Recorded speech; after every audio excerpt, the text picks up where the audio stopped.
Before the battle begins, support the channel by liking this video and subscribing for more war histories. Your support helps us recreate the wars, strategies, and turning points that shaped history. Imperial forces crossed the Great River to annex the wild northern territories. Imperial forces crossed the Great River to annex the wild northern territories. The Empire sought to bring civil law to the fierce Germanic peoples. Legions established a chain of fortified bases deep within the hostile wilderness. Early campaigns pushed the tribes back and secured temporary submission. The generals believed the northern frontier was ready for full integration. They underestimated the resilience and independent spirit of the forest dwellers. A new governor arrived to impose taxation and strict legal administration. He treated the proud tribal chieftains as subjects rather than dangerous allies. Discontent brewed quietly among the warriors who resented foreign rule. A trusted auxiliary officer secretly unified the disparate tribes against the occupiers. He forged a hidden alliance while dining at the governor's own table. An uprising, Commander, in the valley south of the Blackwood.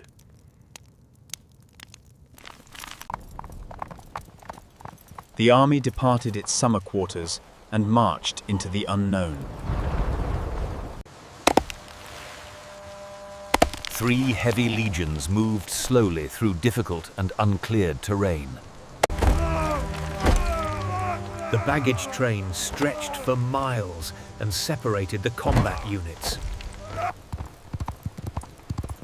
Native scouts vanished into the woods as the column entered the forest. Heavy autumn rains turned the track into a deep and muddy quagmire. The soldiers struggled to maintain formation as the mud slowed their advance. Strong winds broke tree limbs which fell upon the struggling troops. The column became disjointed and unable to support its own vanguard. Tribal warriors suddenly launched a coordinated assault from the dense tree line. Showers of javelins struck the column, where shields offered little protection. The heavy infantry could not maneuver effectively in the confined woodland terrain. The attackers retreated into the shadows whenever the Romans attempted to charge.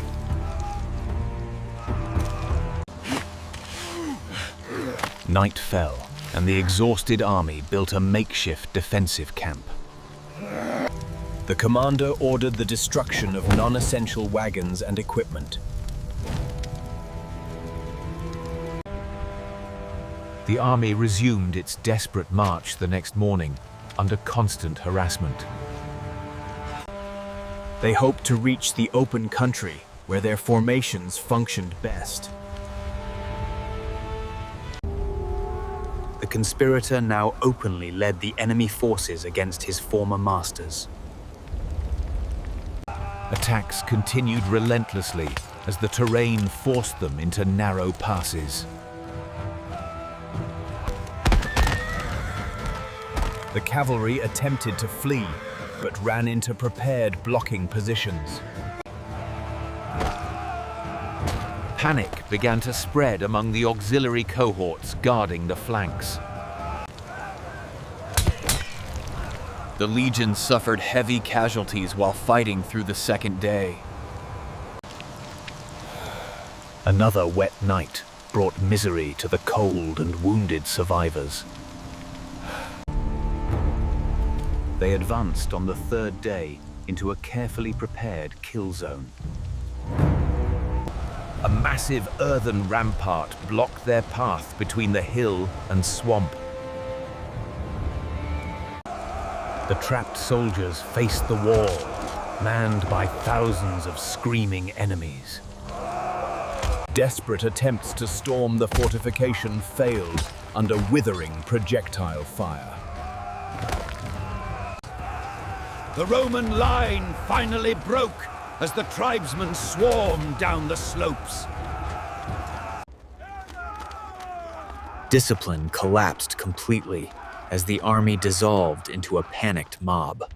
The governor realized the situation was hopeless and took his own life. Senior officers followed his example to avoid capture and ritual torture. The leaderless soldiers were systematically slaughtered in the dark forest. Some surrendered only to be sacrificed later on tribal altars.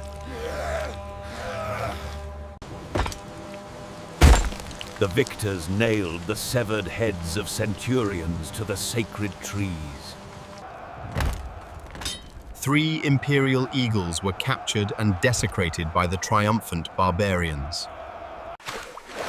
Only a handful of survivors escaped to tell of the total annihilation. News of the catastrophe sent waves of absolute panic through the capital. The aging emperor tore his clothes and mourned his lost legions.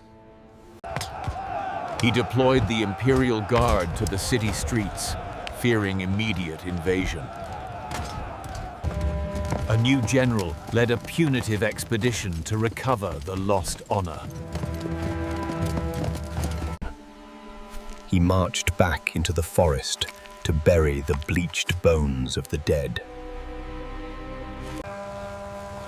The army engaged the tribes again, but achieved no decisive strategic victory. The costs of the war began to outweigh any potential economic gain. The empire decided to withdraw behind the safety of the Great River. Fortifications were strengthened along the water to create a permanent barrier.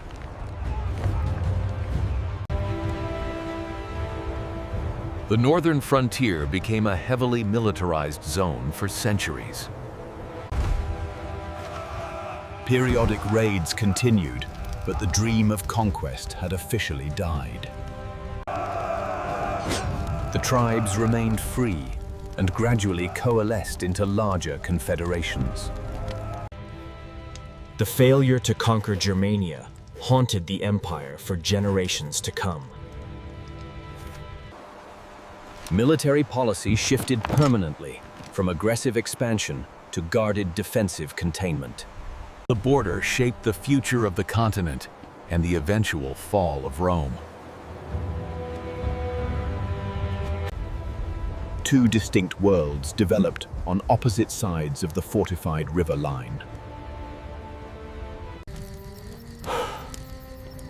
The legionaries watched the forest with fear rather than ambition.